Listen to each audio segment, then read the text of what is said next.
রাজ আলী, মই junior assistant কর্মরত আছো ইয়াতে। আর এই কলেজখনের নাম হচ্ছে হামিদাবাদ মহাবিদ্যালয়। আমার কর্মবিরতি দিয়ার কারণটা হয়েছে যে আমার 2013 চনত কলেজখনৰ 9জন মানুহৰ পোষ্ট পূৰ্বাঞ্চল লিষ্ট হৈছিলে। তাৰপিছত আৰু 8জনৰ হ'ল, কিন্তু কিবা দুৰ্ভাগ্যবশতঃ আমাৰ 20ৰ পৰা 25জন মানুহৰ পোষ্ট পূৰ্বাঞ্চল লিষ্ট হোৱা নাই। এইটো 2013 চনৰ পৰাই আমি কিবা এটা মান্থলি ৰেমুনাৰেশ্যন পাই থাকোঁ, মাহে মাহে দি থাকে। কিন্তু যোৱা জুন মাহৰ 23 তাৰিখত এটা জিবি মিটিং হয়। জিবি মিটিঙত আমাৰ প্ৰিন্সিপালৰ নিজৰ ইচ্ছামতে মই মতালি কৰি ডিডিঅ'খন চেঞ্জ কৰি দিয়ে। ডিডিঅ'খন চেঞ্জ কৰাৰ পিছত আমাৰ কলেজত আৰু ডিডিঅ' হায়াৰ এডুকেশ্যনৰ পৰা আমাক ডিডিঅ' নিদিলে, মানে জুনিয়ৰ এজনক দিলে, সেইকাৰণে হায়াৰ এডুকেশ্যনৰ পৰা নিদিলে আমাৰ কলেজত। সেইটো নিদিয়াৰ ফলত আমাৰ কলেজখন এতিয়া একেবাৰে অচল অৱস্থাত পৰি গৈছে। অচল অৱস্থাৰ পৰা এতিয়া ছাত্ৰ ছাত্ৰীবিলাকৰ এটেণ্ডেঞ্চ নাই, চক ডাষ্টাৰ নাই। আমালোকে তিনি মাহৰ পৰা এটা পইচাও পোৱা নাই। তাৰ আগতে এটা পৰীক্ষা খতম হৈ গৈছে, শেষ হৈছে, সেইটোৰ পইচাও আমি পোৱা নাই। সেইকাৰণে আমি আজি কৰ্মবিৰতি দিবলৈ বাধ্য হৈছোঁ। মূলত শিক্ষক কৰ্মচাৰীসকলৰ পোষ্ট পূৰ্বাঞ্চল লিষ্ট হোৱা নাই। আমি গভৰ্ণিং বডিত বাৰে বাৰে জনোৱাৰ পিছতো আমাক কোনো ধৰণৰ গুৰুত্ব দিয়া নাই। আমি বাৰে বাৰে চিঠি দিছোঁ, গভৰ্ণিং বডিক, প্ৰিন্সিপালক দিছোঁ, টিচাৰ ইউনিটক দিছোঁ, কিন্তু আমাক কোনো গুৰুত্ব দিয়া নাই। নিদিয়াৰ ফলত আজি আমাৰ এইটো কৰ্মবিৰতি দিবলৈ আমি বাধ্য হৈ পৰিছোঁ। আৰু আমি গভৰ্ণিং বডিৰ অনুৰোধ জনাই আছোঁ যে অতি সোনকালে আমাৰ দাবীসমূহ মানি আমাক যাতে আৰু বেছি তীব্ৰতৰ আন্দোলন কৰিবলৈ বাধ্য নকৰায়। আমাৰ যিমান দিনলৈকে আমাৰ কাৰ্যকৰী আমাৰ দাবীসমূহ পূৰণ নহয়, সিমানলৈকে এইটো কাৰ্যসূচী চলি থাকিব। যিমান দূৰ জানো যে আজি 5-6 দিনৰ পৰা প্ৰিন্সিপাল বিনা অনুমতিত কলেজত অহা নাই। ডিৰেক্টৰৰ পৰা বা প্ৰেচিডেণ্টৰ পৰা কোনো ছুটি লোৱা নাই। এনেই তাৰ নামত কিবা এটা মানে ভিজিলেন্সৰ পৰা কেছ ফাইল হৈছে, কেছ ৰেজিষ্টাৰ হৈছে, ধাৰা পৰিছে 6টা। সেই ধাৰা মোতাবেক সি মানে পলাই ফুৰি আছে। এতিয়া কোনো কলেজৰ লগত কোনো যোগাযোগ নাই। কোনে ক্লাছ কৰি আছে, কোনে নকৰি আছে, তাৰ কোনো গুৰুত্ব নাই। এইটো বহুত দিনৰ পৰাই চলি আছে। আৰু ইনচাৰ্জ আজি মই জনামতে আবু বকাৰ সিদ্দিক ছাৰ আছে, আৰু প্ৰিন্সিপালে ছাৰ এতিয়া বৰ্তমান পলাতক অৱস্থাত আছে। নাম ৰফিকুল ইছলাম শিকদাৰ, মই ছিনিয়ৰ প্ৰফেচৰ হয় এই কলেজত। এইটো কলেজ হ'ল হামিদাবাদ কলেজ। আমি বৰ দুখৰ বিষয় যে আজি আমাৰ এই কৰ্মবিৰতি পালন কৰিবলগীয়া হয়। আমি মষ্ট ছিনিয়ৰ, কাৰণ যেতিয়া 2013ত আমাৰ কলেজখন পদ পূৰ্বাঞ্চল লিষ্ট হয়, কিছুমান পদ মানে গভৰ্ণমেণ্টৰ কিবা মেৰপাকত মানে এইটো পূৰ্বাঞ্চল লিষ্ট হোৱা নাই। তাৰ কাৰণে আমি কেইজনমান প্ৰবক্তা আৰু আমাৰ অফিচ ষ্টাফ, গোটেই অফিচ ষ্টাফৰ হোৱা নাই, মানে পূৰ্বাঞ্চল লিষ্ট হোৱা নাই। নোহোৱাৰ কাৰণে যেহেতু কলেজত আমি কৰ্মৰত, আমাৰ গভৰ্ণিং বডি আছিলে, জিবিয়ে ক'লে যে আপোনালোকক আমি কিবা এটা ৰিমুনাৰেশ্যন দিম, আপোনালোকে কলেজখন চলাই যাব লাগিব আৰু আপোনালোকে ক্লাছটো কৰি দিব লাগিব। যেহেতু আমাৰ পলিটিকেল চায়েন্স, মই হেড অফ দ্য ডিপাৰ্টমেণ্ট, আমাৰ পলিটিকেল চায়েন্সৰ বহুত ষ্টুডেণ্ট, প্ৰায় 600-700 ষ্টুডেণ্ট আমাৰ পলিটিকেল চায়েন্সৰ। কিন্তু পলিটিকেল চায়েন্সৰ আমাৰ ডিপাৰ্টমেণ্টৰ এটাও ছাৰৰ পদ পূৰ্বাঞ্চল লিষ্ট হোৱা নাই। নোহোৱাৰ কাৰণে আমি ৰেগুলাৰ ক্লাছ কৰি আছোঁ। আমাৰ জিবিয়ে আমাক এটা মাননি দিয়ে, ৰিমুনাৰেশ্যন দিয়ে, লামচাম এটা দিয়ে।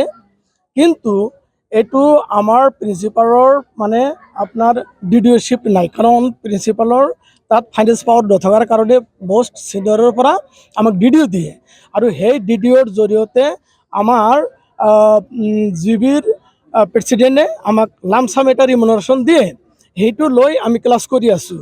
গতিকে কিন্তু আমাৰ প্ৰিন্সিপালৰ মইমতালিৰ কাৰণে টাইম টু টাইম মানে ডিডিঅ'ৰ লগত নিমিলে, ডিডিঅ' চেঞ্জ কৰি দিয়ে। এনেকৈ 3-4টা ডিডিঅ' চেঞ্জ কৰাৰ পিছত আমাৰ হায়াৰ অথৰিটিয়ে ডিডিঅ'টো লৈ গৈছে যে এনেকৈ আমিতো দিব নোৱাৰোঁ, বাৰে বাৰে চেঞ্জ হয়, 3 মাহ 4 মাহ 6 মাহ পিছে ডিডিঅ' চেঞ্জ হয়, কোনো কলেজৰ ডিডিঅ' চেঞ্জ নহয়।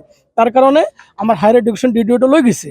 লৈ যোৱাৰ পিছত আমি দেখিলোঁ যে আমাৰ আজি 3 মাহৰ পৰা আমাৰ ৰিমুনাৰেশ্যনটো নাই, কাৰণ জিবিয়ে কৈ আছে যে যেহেতু আমাৰ ডিডিঅ' নাই, ডিডিঅ' নথকাৰ কাৰণে হায়াৰ এডুকেশ্যনে ডিৰেক্টৰেট ডিডিঅ'টো লৈ গৈছে। লৈ যোৱাৰ ফলত তেওঁলোকে আমাৰ ইণ্টাৰনেল ফাণ্ডটো ইউটিলাইজ নকৰে। ইণ্টাৰনেল ফাণ্ডটো যদি ইউটিলাইজ নকৰে, আমি কেনেকৈ দিম? আমি ইণ্টাৰনেল কিবা ফাণ্ডৰ পৰা লামচাম আপোনালোকক দি ক্লাছবিলাক কৰি আছোঁ, কলেজটো চলাই আছোঁ ধুনীয়াকৈ। কিন্তু এইবিলাক আমাৰ ডিৰেক্টৰ ছাৰে এইবিলাক ঝামেলা নলয়, নোলোৱাৰ কাৰণে আমি 3 মাহৰ পৰা আজি আমি যে পৰীক্ষা চলাইছোঁ BA 2nd চেম, BA 4th চেম, BA 6th চেম, এতিয়ালৈকে সেই ৰিমুনাৰেশ্যনো পোৱা নাই। আৰু আমি 3 মাহৰ পৰা আমাৰ যিটো লামচাম এটা ৰিমুনাৰেশ্যন দিম এইটো আমি পোৱা নাই, কাৰণ DDO নাই।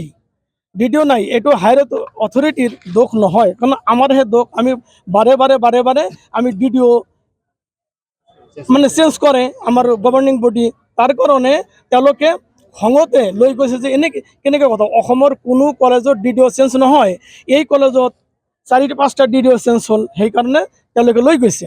তাৰ কাৰণে আমি অক্ষম, আমি যদি আমাৰ ৰিমুনাৰেশ্যন নাপাওঁ ৰেগুলাৰ, আমি অক্ষম, আমাৰ ল'ৰা ছোৱালী আছে, আমাৰ মাক দেউতাক আছে, আমি লামচাম এটা ৰিমুনাৰেশ্যন দিয়ে সেইটো যদি নিদিয়ে আমি ক্লাছ কৰিব নোৱাৰিম।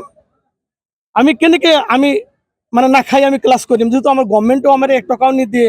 জিবিয়ে লামচাম এটা দিয়ে, তাৰ বিনিময়ে আমি ক্লাছ কৰোঁ। যদি জিবিও সেইটো নিদিয়ে, আমি তাৰ পৰা নাপাওঁ, আমি কেনেকৈ ক্লাছ কৰিম, কেনেকৈ আমি জীয়াই থাকিম? সেইকাৰণে আমি আজি মানে কৰ্মবিৰতি পালন কৰিছোঁ, আৰু এইটো আমাৰ দাবী পূৰণ নোহোৱালৈকে আমাৰ এইটো চলি থাকিব অনিৰ্দিষ্টকাল। কলেজৰ নাম হৈছে আমাৰ হামিদাবাদ কলেজ। তো আমাৰ কথাটো হৈছে, আমি ইতিমধ্যে আমাৰ GS সাহেব আহিলে, ষ্টুডেণ্টবিলাক আহিলে, আমি আহি কেনে চালোঁ যে আমাৰ কোনো ৰুমবিলাক খোলা নাই, তাতে পোষ্টাৰ টনাই দিছে কৰ্মবিৰতি বুলি। আচলতে ভিতৰুৱা খবৰখিনি আমি ইমান গম নাপাওঁ, কিন্তু আজি যেতিয়া আমি আহিলোঁ তেতিয়া বস্তুখিনি গম পালোঁ যে এনেকুৱা মানে কিবা চেলাৰীৰ কিবা প্ৰব্লেম হৈছে, তাৰ কাৰণে এনেকুৱা কৰ্মবিৰতি দিছে। তো গতিকে এইখিনি আৰু মানে এতিয়া কথাটো হৈছে, আমাৰ প্ৰব্লেমটো হৈছে আমাক ইউনিয়ন বডি মানে ধৰিলে ছাত্ৰখিনিয়ে যে ক্লাছখিনি নহয়, ইফালে মানে চক ডাষ্টাৰবিলাকে নাই ক্লাছ কৰাৰ কাৰণে। বিৰাট ডাঙৰ এটা অসুবিধা হৈছে। ষ্টুডেণ্টবিলাকে আমাৰ তাতে আহি বহি আছে, মানে সেনেকুৱা কোনো ক্লাছ হোৱা নাই, মানে এতিয়াই আৰু প্ৰব্লেম হৈছে মানে। এতিয়ালৈকে নাই হোৱা নাই কোনো ক্লাছ। নাই আমাৰ গোটেইকেইটা ষ্টাফ মানে যিখিনি চেলাৰীৰ প্ৰব্লেম আছে আৰু কি, মানে সেইখিনিয়ে দিছে, আৰু বাকীখিনিয়ে মানে হয়তো দিয়া নাই, কিন্তু জাষ্ট মানে আমাৰ যিহেতু কৰ্মবিৰতি দিছে, তেওঁলোকৰ এটা ডাঙৰ প্ৰব্লেম হৈছে না। 2-3 মাহ ধৰি তেওঁলোকে বেতন নাপায়, তেওঁলোকৰ ঘৰখন চলাব লাগিব, যিহেতু মানে তেনেকুৱা ডাইৰেক্টলি চাকৰি হোৱা নাই, অসুবিধা এটা আছে। এতিয়া আমি দাবী জনাম আমাৰ প্ৰেচিডেণ্ট ছাৰৰ লগত অলপ মানে আমি ফোনত আলোচনা কৰিলোঁ, তো হয়তো প্ৰেচিডেণ্ট ছাৰৰ কিবা অসুবিধা হৈছে বুলি তেওঁ আহিব পৰা নাই। তো আমি মানে আবেদন এইটোৱে জনাম যে আমাৰ অতি সোনকালে প্ৰব্লেমটো সমাধান হ'ব লাগে, আৰু আমাৰ ষ্টুডেণ্টখিনি ক্লাছখিনি কৰিব লাগে, কণ্টিনিউ কৰিব লাগে, এইখিনি আৰু। প্ৰিন্সিপাল ছাৰ নাই, 5-6 দিন ধৰি উপস্থিত নাই মানে। আৰু এইটো আমাৰ এই যে কিবা তাৰ কিবা CM ভিজিলেন্টৰ কিবা প্ৰব্লেম হৈছিল বুলি আমি শুনা পাইছোঁ। মোৰ নাম Abu Bakar Siddique, head of the department education, Hamidabad college, Satsia. এই আজি 22 তাৰিখৰ পৰা টিল নাও ইনচাৰ্জ প্ৰিন্সিপাল হিচাপে আছোঁ। 22 তাৰিখৰ পৰা এইটো আচলতে আমাৰ এটা জিবিৰ লগত কথা হৈ আছে, তেওঁলোকৰ এটা মানে পইচাৰ সমস্যা হৈছে, সেইটো অচিৰেই সমাধান হ'ব বুলি আশা কৰোঁ। এইটো সমাধান হৈ যাব। 22 তাৰিখৰ পৰা কিবা অফিচিয়েল কামত ধুবুৰী গৈছিল, তাৰ পৰাই ছুটিত আছে, মোক ইনচাৰ্জ দি থৈ গৈছে বৰ্তমান। এইটো আমি মানে বহি আলোচনা কৰি আছোঁ চবে, যিহেতু আমি সেই মানুহখিনি আমি একেলগে কাম কৰা মানুহ। আমালোকৰ চাকৰি হৈছে, তেওঁলোকৰ দুৰ্ভাগ্যবশত চাকৰিখিনি হোৱা নাই। আমিও আশা কৰি মিডিয়াৰ জৰিয়তে আমি চৰকাৰক আহ্বান জনাওঁ যাতে সেই মানুহখিনিৰ চাকৰি অতি সোনকালে কৰি দিয়ে। তাৰমানে আমাৰ DDO এতিয়া ডেপুটি ডিৰেক্টৰ হৈছে, যাৰ কাৰণে আমাৰ এই মানে কিছুমান আচবাব পত্ৰ পাৰ্চেছ কৰাৰ কাৰণে অসুবিধা হৈছে, অচিৰেই সেইটো সমাধান হ'ব।